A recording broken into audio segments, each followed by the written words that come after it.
Greetings.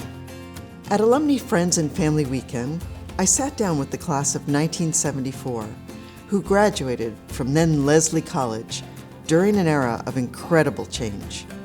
The Lesley Class of 74 yearbook is filled with women starting to do things dramatically differently. As we gathered at Lunder, one member of the Class of 74 told me she couldn't have imagined Lesley College becoming a university that spans 3 campuses. That same kind of positive change is afoot now, and here's some clear signs. We recently received a transformative grant of $5 million from the Lunder Foundation. This grant will help students from Maine, or who want to work in Maine, study at Lesley University to pursue the critically needed professions of teaching and mental health counseling. And it will help schools and mental health organizations in Maine recruit and retain this much-needed talent. We're calling this our Maine Scholars Program, and it expands our unique Scholar Partners Program. We recruit students who want to be educators or mental health professionals and pair them with a partner organization. That student is supported with substantial scholarship, an internship with that organization that's secured upon admission to Lesley, and the lifelong support that comes from being a scholar cohort through their Lesley education and beyond. We recently hosted a reception for the original partner that helped launch this novel concept in higher ed, Riverside Community Care, and 12 of our new Riverside Scholars at Lesley. What became more and more clear over the course of the evening was the importance of connecting scholars with Riverside at the point of their acceptance to Lesley. Rather than worrying about where they might find a placement somewhere down the road in their education, there they were, discussing potential pathways and making connections with people who had 20 and 30 and 40 years in mental health community care. It was powerful to see how impactful it was to have that resource available at the beginning of these students' journeys, especially as many of the scholars were career changers and were anxious to learn more about practice in the profession. We have now expanded to over a dozen partners in mental health and education, helping to fill the need for these professionals in these fields. And I'm very pleased to announce our latest partnership with the organization Advocates. As we expand and build our partnerships, we're also strengthening our alumni network. Our new Director of Alumni Networking, Sarah Sherman, has been busy. She's been reuniting alumni across the country and reigniting professional exchanges. A good example of this is the Minneapolis Integrated Teaching in the Arts cohort from the class of 2006. Monthly meetings and workshops are underway. Sarah's also hard at work developing networks to support our mental health professionals and connecting our alumni in small business and leadership roles. Our goal is to foster lifelong learning, growth, and connection, assuring every alum knows they always have proactive support at Lesley. These were themes we shared at a crowded and successful open house for prospective students the next day at University Hall. And there's a reason our new student enrollment is up year over year, and I thank the enrollment team for their great work here.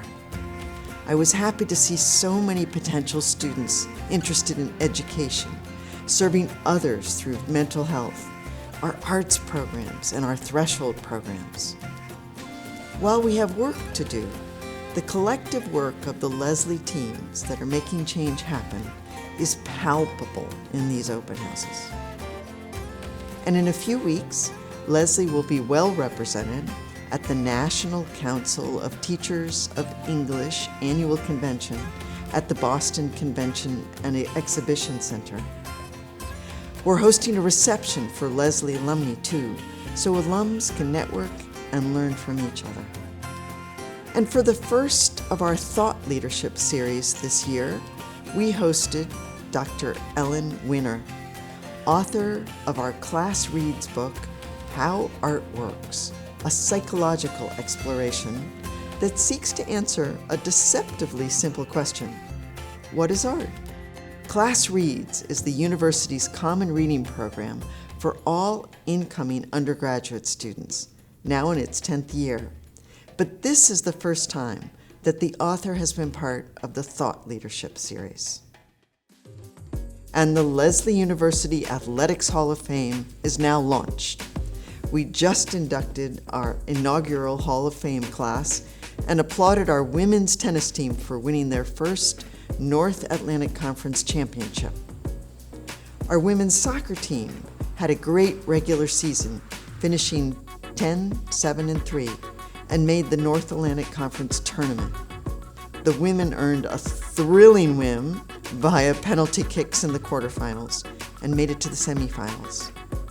And our esports team recently clinched playoff spots in both the National Association of Collegiate Esports and the National Esport Collegiate Conference for League of Legends. What a great time to be a Lynx. Finally, the work that has been done on South Campus is nothing short of transformational. We just had a ribbon cutting for Reed and Burnham Hall, which has not just been painstakingly restored to its 19th century beauty. It's been updated to serve today's needs. For the first time in its history, Reed and Burnham is accessible with an elevator and ramps. We made sure the building, which has a support hub, has all the modern amenities those who built and used these buildings could never have dreamed of in the 19th century, like internet.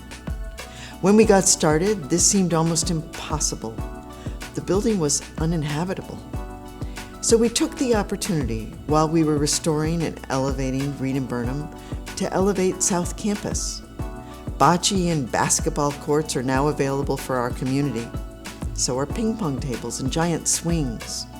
So the community can gather, talk, play, and learn with each other.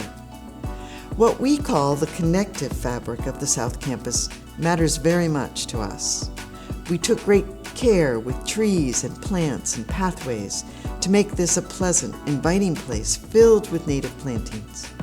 And we want to be good stewards for our environment.